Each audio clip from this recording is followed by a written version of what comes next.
अनुसूचित जातियों की समस्याएं और डॉक्टर भीमराव अंबेडकर का योगदान। भारत एक प्राचीन सभ्यता है, लेकिन इसके साथ ही इसकी सामाजिक संरचना में जाति व्यवस्था जैसी गंभीर समस्याएं भी जुड़ी रही हैं। इस व्यवस्था ने अनुसूचित जाति के लोगों को लंबे समय तक शोषण, भेदभाव और अपमान सहने पर मजबूर किया।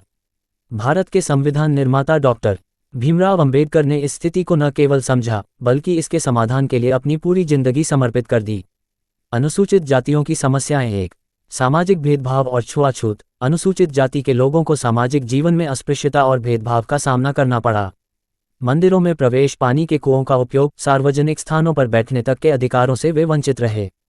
उनके साथ ऐसा व्यवहार किया गया जैसे वे समाज का हिस्सा ही न हों। 2. शैक्षिकी पिछड़ापन। शिक्षा के अवसरों से वंचित रखे जाने के कारण अनुसूचित जाति के लोग सदियों तक अशिक्षित रहे। शिक्षा की कमी ने उनकी सामाजिक और आर्थिक स्थिति को और कमजोर कर दिया। 3. आर्थिक विषमता। इन्हें मुख्य रूप से निम्नतम श्रेणी के काम करने के लिए मजबूर किया गया, जैसे खेत मजदूरी, सफाई कर्मी और चमड़े का काम। भूमि, संसाधन और सम्मानजनक रोजगार से इन्हें दूर रखा गया। 4. राजनीतिक प्रतिनिधित्व की कमी। स्वतंत्रता से पहले अनुसूचित जाति के लोगों की राजनीतिक आवाज न के बराबर थी। वे अपने अधिकारों के लिए संघर्ष करने की स्थिति में नहीं थे। डॉक्टर भीमराव अंबेडकर का योगदान। डॉक्टर भीमराव अंबेडकर, जिन्हें बाबा साहेब के नाम से जाना जाता है, ने अनुसूचित जाति के उत्थान के लिए कई महत्वपूर्ण कार्य किए। 1. शिक्षा का प्रसार। डॉक्टर अंबेडकर का मानना था कि शिक्षा ही वह साधन है जो अनुसूचित जातियों को सशक्त बना सकता है। उन्होंने अपने व्यक्तिगत जीवन में भी कठिन संघर्षों के बाद उच्च शिक्षा प्राप्त की और इसे अपना हथियार बनाया। उन्होंने कहा था, शिक्षित बनो, संगठित हो और संघर्ष करो। 2. संवैधानिक अधिकार। डॉक्टर अंबेडकर ने भारत के संविधान में अनुसूचित जातियों के लिए विशेष प्रावधान सुनिश्चित किए। आरक्षण प्रणाली, सरकारी नौकरियों, शिक्षा और राजनीतिक प्रतिनिधित्व में अनुसूचित जातियों के लिए आरक्षण का प्रावधान किया। अस्पृश्यता उन्मूलन। संविधान के अनुच्छेद 17 के तहत अस्पृश्यता को समाप्त कर दिया गया। समानता का अधिकार। अनुच्छेद 14, 15 और 16 के माध्यम से सभी नागरिकों को समानता का अधिकार दिया गया।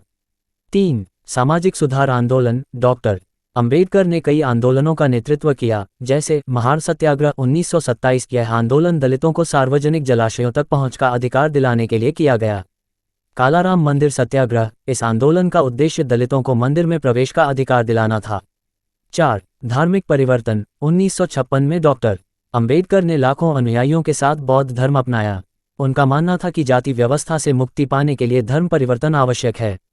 समाधान के उपाय। डॉक्टर अंबेडकर के दृष्टिकोण से 1.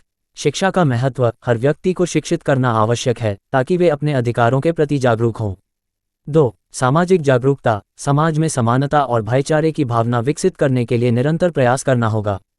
3. आर्थिक सशक्तिकरण। अनुसूचित जातियों को स्वरोजगार और कौशल विकास के माध्यम से आर्थिक रूप से सक्षम बनाना होगा।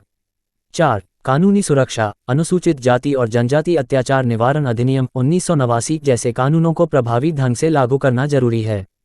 निष्कर्ष। डॉक्टर भीमराव अंबेडकर ने अपने संघर्ष और दूरदर्शिता से यह सिद्ध किया कि सामाजिक परिवर्तन केवल जागरूकता और शिक्षा से ही संभव है। आज भी अनुसूचित जातियों को कई समस्याओं का सामना करना पड़ता है, लेकिन डॉक्टर अंबेडकर द्वारा दिए गए अधिकार और उनकी शिक्षाएं उन्हें एक बेहतर भविष्य की ओर ले जाने में मदद कर रही हैं। जब तक समाज जातिगत भेदभाव को पूरी तरह खत्म नहीं करेगा और समान अवसर सुनिश्चित नहीं करेगा, तब तक देश का विकास अधूरा रहेगा। बाबा साहेब का सपना एक ऐसे भारत का था जहां हर व्यक्ति को समान अधिकार और सम्मान मिले। इसे साकार करना हर नागरिक की जिम्मेदारी है। सूचना सिर्फ मान्यताओं और जानकारियों पर आधारित है। यहाँ ये बताना जरूरी है कि यह मेरा वीडियो किसी भी तरह की मान्यता, जानकारी की पुष्टि नहीं करता है।